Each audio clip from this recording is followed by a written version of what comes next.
নিষেধাজ্ঞা এটা আছে ইয়াত আমি লং পেণ্ট পিন্ধিব নোৱাৰোঁ গাড়ী মটৰ ভৰাব নোৱাৰোঁ চাইকেলো আমি ভৰাব নোৱাৰোঁ তাৰোপৰি আমি কি কয়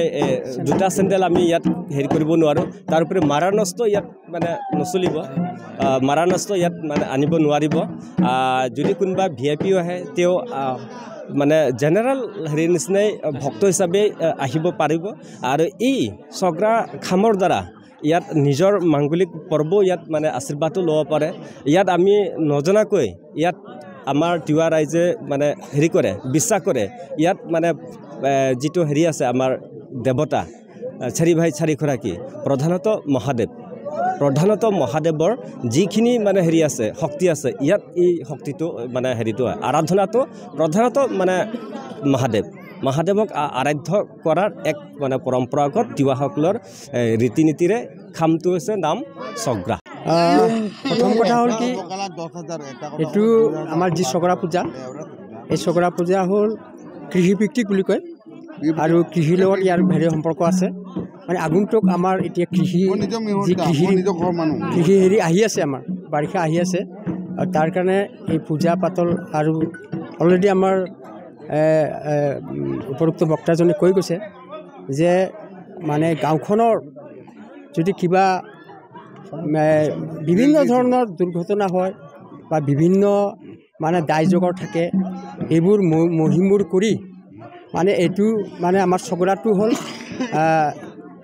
শেষ পৰ্যায় চগৰা পতাৰ লগে লগেই আমাৰ গোটেই গাঁওখন মানে হেৰি হৈ যায় আৰু এই চগৰাটো হ'ল কি এটা ডিচিপ্লিনত পতা হয় ইয়াত ফুৰা খেল থাকে ফুৰা খেলটো আমাৰ প্ৰশাসনিক বিষয়াসকল আৰু আপোনালোকে নিশ্চয় লক্ষ্য কৰিছে আমাৰ ইয়াত আহোঁতে মানে ক'তো আপুনি দেখা নাই যে ক'ৰবাত সুৰাপান কৰিছে ক'ৰবাত কিবা কৰি আছে সেইটো আপুনি কেতিয়াও দেখা নাপাব খুব মানে ডিচিপ্লিন শৃংখলাবদ্ধভাৱে পালন কৰা হয় এই চগৰাটো আৰু মূলতে চগৰা হ'ল মানে কৃষিভিত্তিক আৰু আমাৰ যিসকল কৃষক খেতিয়ক বা আমি জেনেৰেলি জনজাতিসকল কৃষিৰ ওপৰতে ভৰসা থাকে গতিকে যাতে সকলো ৰাইজে মানে সুস্থ শৰীৰে কৃষি কৰিব পাৰে কৃষি কৰ্ম কৰিব পাৰে তাৰ বাবে এই মানে চগৰা পূজাটো আমি আগন্তুক আয়োজন কৰা হয় এই পূজাত মই ক'ব নেকি প্ৰথমতে আইনটো হ'ল আমাৰ ফুৰা খেল থাকে ফুৰা খেল মানে সেইটো হ'ল আপোনাৰ পুলিচ বিভাগ আৰু জেনেৰেল পুলিচ বিভাগ বুলি কয় আৰু তেখেতলোকে মানে ইয়াত বিশৃংখল কিবা দেখিলে তেখেতলোকে লগে লগে সেই বিশৃংখল কৰা ল'ৰা ছোৱালী বা যিকোনো বয়সৰ মানুহে যদি ক'ৰবাত কিবা বেয়া কাম বা বেয়া হেৰিত লিপ্ত হৈ আছে তেখেতলোকক লগে লগে তেখেতলোকে সতৰ্ক কৰি এৰেষ্ট কৰা হেৰি আছে